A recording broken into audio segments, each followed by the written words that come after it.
Yes, I know, I did it again. I have no new footage, no new decks, no new interviews or anything like that, but just shut up and watch.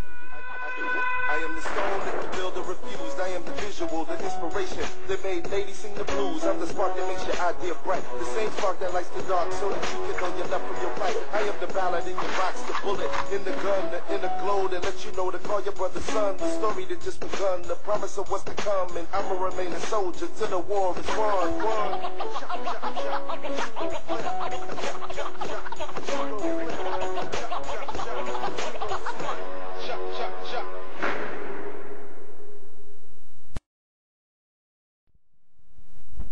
So I just recently went to a event at FAU that was really cool.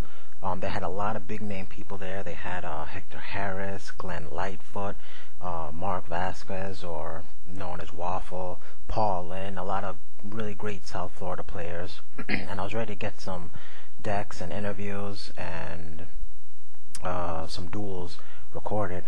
But because it was on FAU and there was some kind of complication with authority, I wasn't able to record on campus whatsoever. So that's why I had footage, which is really a shame because they had a really cool side tournament event going on. How that worked was they had multiple different side tournaments going on. 8 players per tournament. You paid $12 to $15 to enter, and the winner would get a box of Phantom Darkness. But the really cool thing about it was everyone who entered a side event got 1 point. And if you won a side event, you got a point. And they had a lot of side events throughout the day. I think they had something like 12 to 15 side events. And at the end of the day, the 8 players with the most points were able to enter another single elimination tournament. And the winner got 3 Dark Armed Dragons as the prize. So it was a really cool event. And they're actually having another one. The place who does it, it's called Brad's.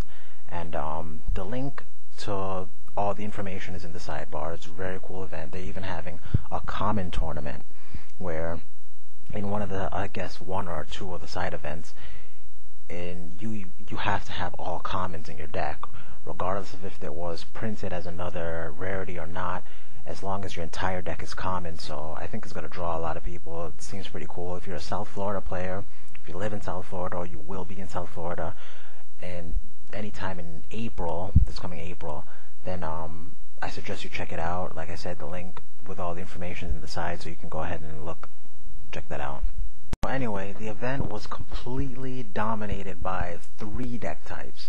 It was either a burn variant that used Magical Explosion, 6 Samurai, or Dark Armed Dragon Dark deck.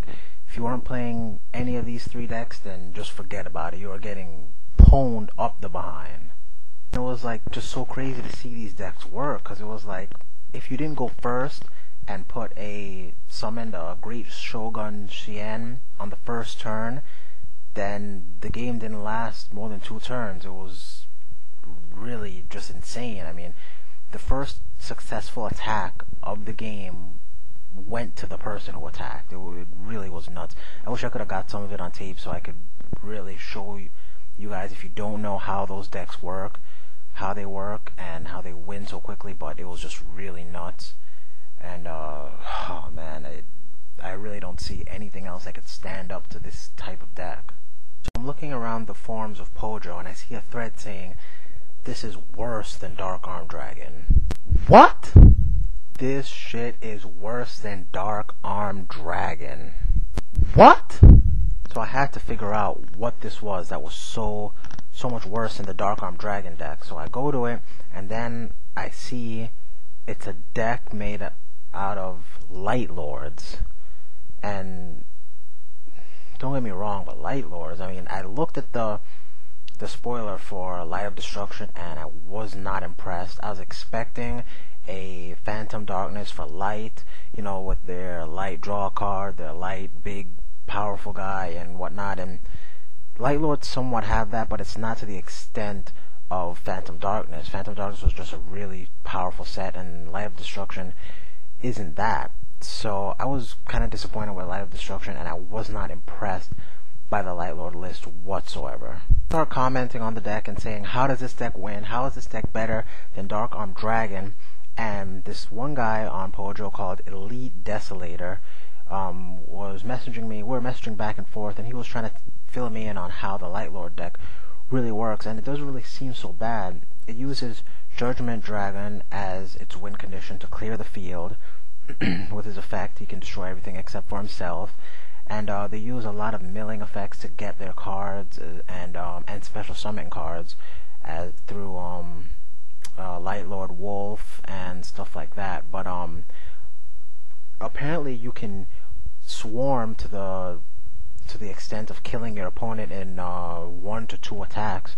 So it seems like it could be a solid build, but I'm not really too sure. Which brings me to a question that I want to ask all of you, and a challenge that I want to impose upon you. Send in your deck ideas, your deck lists, or whatever. Give me a text message, put it in the comments below, or do a video response to this video featuring a deck that you think has a chance at beating Dark Armed Dragon.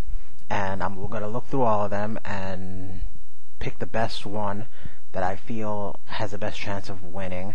And I'll put my little tweaks onto it, then I'll feature it in my next show, and then everyone can tweak upon that deck ways to make it better, and then hopefully with everyone's help we can help create a deck or a deck archetype that has a chance of winning in the advanced format against Dark Armed Dragon, Six Samurai, and Magical Explosion. It has to be good against all three, and or a side deck that can remedy the other decks that it isn't strong against. So go ahead and send your text messages, comments, or video responses with a deck that you think can combat this new format. Speaking about the new format, another person who's very upset with it is Jay Kim. A lot of people love him, a lot of people hate him. But regardless of what you feel, he's back. He's writing articles again on Pojo. There's a link to his stuff in the sidebar. And he's really been outspoken about trying to defeat Dark Armed Dragon as well. So if that's something that some of you out there might want to think about doing, or having problems combating Dark Armed Dragon, not only can you check back here to see what deck we've been tweaking to try and beat Dark Armed Dragon, but you can also stay tuned to his articles, and maybe he'll have a tidbit of advice that can help all of us, so who knows. Anyway, the link again is at the side, so you can check him out. So that's really all I have to say this episode. One more thing, the guy from Planeswalking with the Professor is playing some tag game where he tags 5 people, and those 5 people say 5 facts about themselves and then tag 5 other people. Personally, I'm not into the whole, chain letter thing, and I wasn't sure if the viewers would want to see 5 facts about, about someone else when the video is about Yu-Gi-Oh! But if you guys don't mind or whatever, should I play the tag game, or, do you just, fuck you, Fitzroy, and we don't want to know 5 facts about you? So either answer is fine. Whether you want me to do it or not, it really doesn't matter to me. So go ahead and leave your comments, except for the "fuck you, Fitzroy" part. Don't include that. Well, that's all for this episode. For anyone who wants it, this is my Smash Brothers Brawl friend code. So just in case you want to pwn me, go ahead and there's a code, and hopefully I'll see you on Wi-Fi. But that's about it. Until next time, this is Fitzroy, and you've just been schooled.